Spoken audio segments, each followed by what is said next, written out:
పొడి లేని తీర్థము, తడి లేని తీర్థము, తడి లేని తీర్థము, పొడి లేని ప్రసాదము. మరి శ్వాస సోహం చేసేటప్పుడు తడి ఉంది, దానికి ఎచ్చకొస్తుంది కానీ తడి లేదే. తీసుకోవడం మొదలుగానే తీర్థం. ముడి లేని దంజం కూడా ఏది అమూలాధారం చెక్కడం కాడి నుంచి పై భాగం నుంచి మళ్ళీ బయటకు వచ్చి మళ్ళీ లోనకు పోతుంది కాబట్టి దానికి ముడి లేదు. ధ్యానం చేసేటప్పుడు ధ్యానానికి తడి లేదు, పొడి లేని ప్రసాదం. అది కొండ నేలక నుంచి అజపం వస్తుంది, దాన్ని అజప గాయత్రి అంటారు. లోపల స్వర్ణ జరిగేది దాన్ని అజప గాయత్రి అంటారు. ఈ పెదంతో వాడుకునేదేమో జప గాయత్రి, లోపల కొండ నేలక దగ్గర పలికించుకునేది అజప గాయత్రి అంటారు. దాన్ని పొడి లేని ప్రసాదం. అక్కడ ఏంటంటే లాలాజలం పడుతుంటుంది ఒక్కొక్క బొట్టు, అది పొడి లేని ప్రసాదం. దానికి పొడి లేదు, లాలాజలం పడుతుంది. ఈ తీసుకునే దానికి తడి లేదు, తీర్థానికి తడి లేదు, ప్రసాదానికి పొడి లేదు. లేదు 3 మంత్రాలు చెప్పించేదానికి కూడా తడి లేని ప్రసాదం అని చెప్పుకోవచ్చు. 3 మంత్రాలకు తడి లేదు, అట్లా చెప్పుకోవచ్చు, ఇట్లా చెప్పుకోవచ్చు. అందుకని తడి లేని తీర్థము, పొడి లేని ప్రసాదము, ముడి లేని జంజము. ఇంకొకటి ఏంటి చెప్పండి.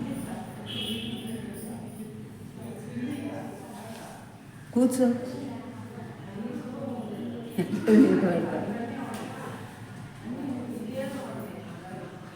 ఏదన్నా అడిగిన ప్రశ్న అడిగితే ఆ ప్రశ్నకి సమాధానం వస్తుంది. నీకు ఏదన్నా సంకోచం ఉంటే ప్రశ్న అడుగు.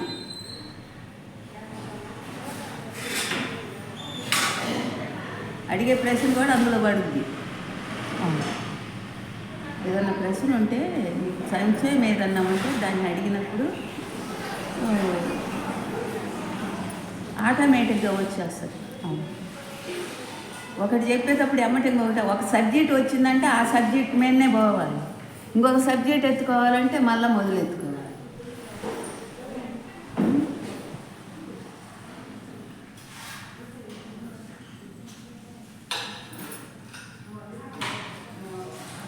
గంట ఎందుకు వాయిస్తూ ఉంటారమ్మా పూజా విధానం జరిగేటప్పుడు? గంట ఎందుకు వాయిస్తారు పూజా విధానం జరిగేటప్పుడు? గంట అది చాలా మంది అడిగాడు. అసలు సాంప్రదాయస్తులకి గంట అవసరం లేదు, గంటకు శబ్దం ఉండకూడదు అని నన్ను అడిగారు. ఇప్పుడు పూజ చేస్తున్నాము, మంగళారతి ఇచ్చేటప్పుడు గంట చెప్పాలిగా బదులు. ఈయన గంట పూజ చేసేటప్పుడు మరి శబ్దం వస్తుందిగా, నేను మౌనం కూర్చోలేదుగా. మనం శబ్దంతోటేగా పూజ చేసింది, మణి మంత్రాలు జరిగింది శబ్దంతోటేగా. అప్పుడు శబ్దం లేదా? అసలు సాంప్రదాయం అని శబ్దంగా లేకుండా నేను శబ్దంగా కూర్చోలేదుగా. అందుకని గంట ఎందుకు వాడించాము అంటే ఈ గంటకు బదులు ఆ గంట. ఈ తలకాయ ఒక గంట, ఈ తలకాయ గంట. ఈ గంటలో ఉంది శబ్దం ఓంకారం అనే శబ్దం. ఆ ఓంకారం అనే శబ్దము బయటికి రావాలంటే ఆ ఓంకారం అనే శబ్దం పలుకు నెచ్చట పలుకు, పలుకు నెచ్చట పలుకు నట్టిదేది పలుకుదేది. రామభద్రుని పలుకు రమ్యమవు భాగవత పలుకు తేట పడదే భద్రులాల అంటారు. పలుకు ఎచ్చట పలుకుతుంది. ఆ పలుకు ప్రణవం అనే పలుకు, ఓంకారం అనే పలుకు శిరస్సులో పుట్టింది. ఆ శిరస్సులో పుట్టిన పలుకు కొండ నేలకు దగ్గర వచ్చి ఎడతలైంది. కొండ నేలకు దగ్గర వచ్చి విడుదలయ్యి ఈ నేలకు దూరాగా ఈ పెదవులు ఆడించి ఈ నేలకు ఆడితేనే శబ్దం బయటకు వస్తుంది. అప్పుడు పలుకు నెచ్చట పలుకు, పలుకు నెచ్చట వీడు, రికార్డ్ అవుతుంది. పలుకు నెచ్చట పలుకు, పలుకు నెచ్చట వీడు, పలుకు నట్టిదేది పలుకు తెలియదు. రామభద్రుని పలుకు రమ్యమవు భాగవత పలుకు తేట పడదే భద్రులాల అన్నారు. అది ఎక్కడి నుంచి వచ్చింది ఆ పలుకు అంటే రాముడిలో నుంచి. రామభద్రుడు ఎవరంటే పరమాత్మలో నుంచి వచ్చింది ఈ పలుకు. ఎక్కడికి వచ్చి శుద్ధమైంది? ఈ నేలకతోటి ఈ పెదములు తగులుతా వచ్చింది శబ్దం. అందుకని కొండ నేలకు దగ్గర విడుదలయ్యి ఈ నేలకు దగ్గర ఈ పలుకుతుంది, పెదములు తగులుతుంది. ఇప్పుడు గంటకి కొక్కి ముందు లోపల ఆ కొక్కానికి నేలకు పెట్టావు. వాంచినప్పుడు ఏంది, ఈ పెదవుకి ఆ పెదవుకి తగులుకుంటేనే ఈ గంట శబ్దం వస్తుంది. గంట తలకాయ, ఇప్పుడు మన తలకాయ చెప్పానుగా, గంట ఏదంటే తలకాయ, శబ్దం ఏదంటే లోపల ఉన్నది ఓంకారం. ఆ ఓంకారం అనే శబ్దము మాటగా శుద్ధమై రావాలంటే కొండ నేలక దగ్గర విడదలవుతుంది. కొండ నేలక లేకపోతే మూగోడు, కొండ నేలకుంటేనే మాట వస్తుంది. కొండ నేలక లేకపోతే మూగోడు మేమేమే అంటాడు. అందుకని కొండ నేలక దగ్గర విడదలయ్యి ఈ నేలక దగ్గర పలుకుతుంది. ఈ రెండు పెదవులు తగులుతానే ఒక పెదవులు లేకపోతే మళ్ళీ మే అంటాడు. అందుకని రెండు పెదవులు మా నేలకు తగులుతేనే, రెండు పెదవులు ఆడితేనే శబ్దం బయటకు వస్తుంది. అప్పుడు శుద్ధమైంది.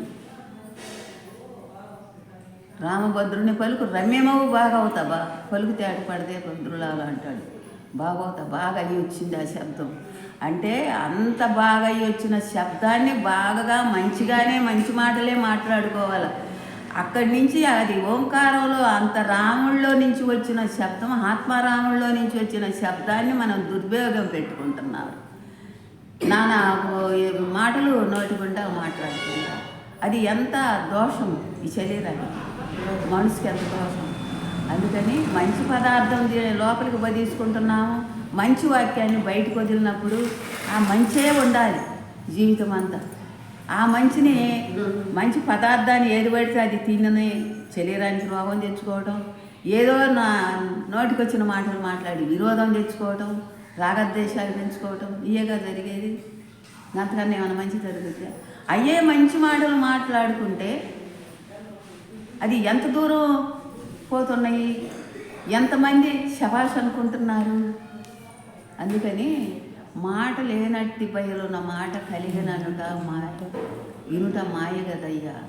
మాట మాయ అయితే మానేను, మాటను మాట్లాడి మానుదు మౌలా అన్నాడు. అంటే ఏ మాట మాట్లాడాలి? నా మాట నాలో మాట్లాడుకొని బయటకు రాకుండా మాట్లాడుకున్నప్పుడు అదే నేనేమంటే నీకేం కోపం. ఇది అందరికీ సరిపోయిన మాట అయితే మాట్లాడితే సరిపెట్టుకుంటారు. ఒకరికి నాకు సరిపోయిందనేది నిన్ను మాట్లాడితే అది నీకు సరిపోకపోవచ్చు, నీకు దూరంగా ఉండవచ్చు. అప్పుడు ఏమవుతుంది? మనసుకు బాధ కలుగుతుంది. అరే నేనేమంటే ఆమెకేం కోపము. అందుకని నా మాట నాలో మాట్లాడుకొని, నాలోనే శుద్ధం చేసుకున్నప్పుడు నేను శుద్ధంగా ఉంటాను. అందుకని మాట లేనట్టి బయలు, నా బయలు లోపల మాట లేదు, బయలుంది. బయట మాట లేదు, బయలుంది. ఇది ఎక్కడి నుంచి వస్తుంది? మధ్యలో నుంచి వస్తుంది. మధ్యలో నుంచి వచ్చినప్పుడు మాటని అది మధ్యలో ఆపుకొని లోపల శుద్ధం చేసుకొని మాట్లాడాల్సిన మాటని అయితే మాట్లాడకూడదు అనుకుంటే లోపలే మలను చేసుకోవడం. అది మాట లేనట్టి బయలున, మాట కలిగిననుట వినుట మాయ కదా. మాయతో ఉంటే మాట్లాడతాడు, మాయను దాటుకున్నవాడు మాయ మాటలు మాట్లాడు, జ్ఞానమైన మాటలు మాట్లాడతాడు. అవసరమైతే లేకపోతే గమ్మున ఉంటాడు. ఆయనకి అనవసరమైన మాటలతో అవసరం లేదు. జ్ఞానికి ఏదేదో మాట్లాడుకుంటాడు, తలంచుకొని పోవటం, అది జ్ఞాని లక్షణం.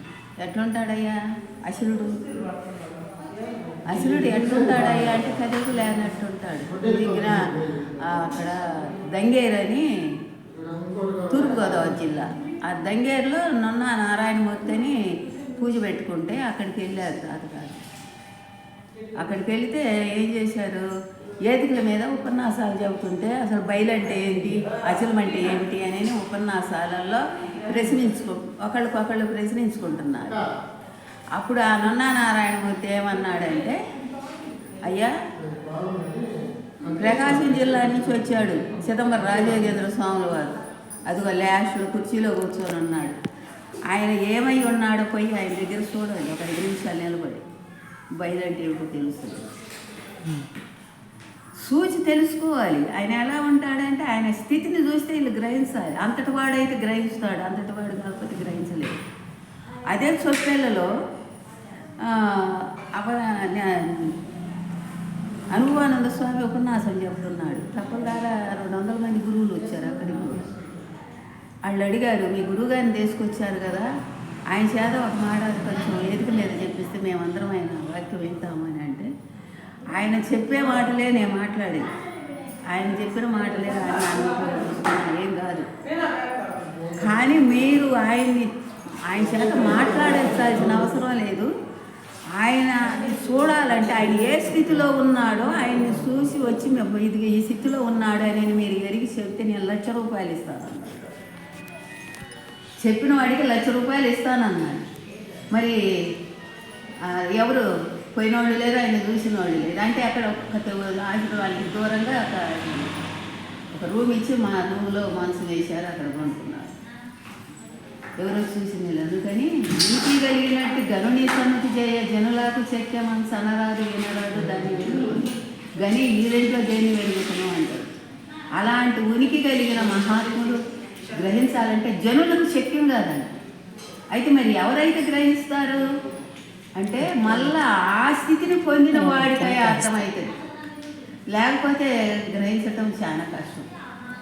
అందుకని దానికే చెప్తాడు దొనిమొదలగా తను మాత్రలు గనుగొనగా లేసమైన గానిపించని చోటున దొనిమొక తను మాత్రలున్న దాన్ని ఎరుగక గని ఈ రెంట్లో దేన్ని ఎరుగక ఉనికి కలిగినట్టి గనుని సన్నుతి చేయ జనులకు చెక్కెమన్స్ అనరాదు వినరాదు దాన్ని వెలుగుతున్నాం. గని ఈ రెంట్లో దేన్ని ఎరుగక గని ఈ రెంట్లో దేన్ని ఎరుగుతున్నాను అంటున్నారు. అదేంటి పదవైతే అందరూ చెప్తున్నారు, దాన్ని ఎడగొడి చెప్పమంటే ఒకటి చెప్పరు. దాన్ని కన్నప్పుడు రెంట్ నెరగలేదంట. మరి ఆ రెంట్ని దేటి నెరగలేదు అంటే గుర్తు భ్రాంతి రెండు లేవు. దేన్ని లేని దాన్ని కన్నావా, కన్నకాడ లీలమయ్యావు. కన్నకాడ లీలమైనప్పుడు గుర్తు లేదు, భ్రాంతి లేదు, రెంట్ నెరగలేదు. శరీరం లేదు, గుర్తు లేదు. శరీరం లేదు, జగత్తు లేదు, గుర్తు లేదు, భ్రాంతి లేదు. అటు రెండు లేవు, ఇటు రెండు లేవు. ఎటు కలుపుకున్నా రెండు లేవు. ఈ రెంటిని గుర్తారు కదా. ధ్వని మొదలుగా తను మాత్రలు అంటే అవి శబ్ద స్వరిశ రూప రసగంధములు ఉండి కూడా వాటిని ఎరగలేదు. అవి ఉండి కూడా ఎరగలేదు. ఉండావా, శబ్దం వచ్చిందే లేచిపోతున్నావు, చూస్తావా అనాలి, తెచ్చుకుంటున్నది మళ్ళీ. అందుకని ఈ దగ్గర ఉండి కూడా వీటిని ఎరక్క ఆ స్థితిని పొందిన వాడే గనుడు, ఆయనే పూర్ణుడు.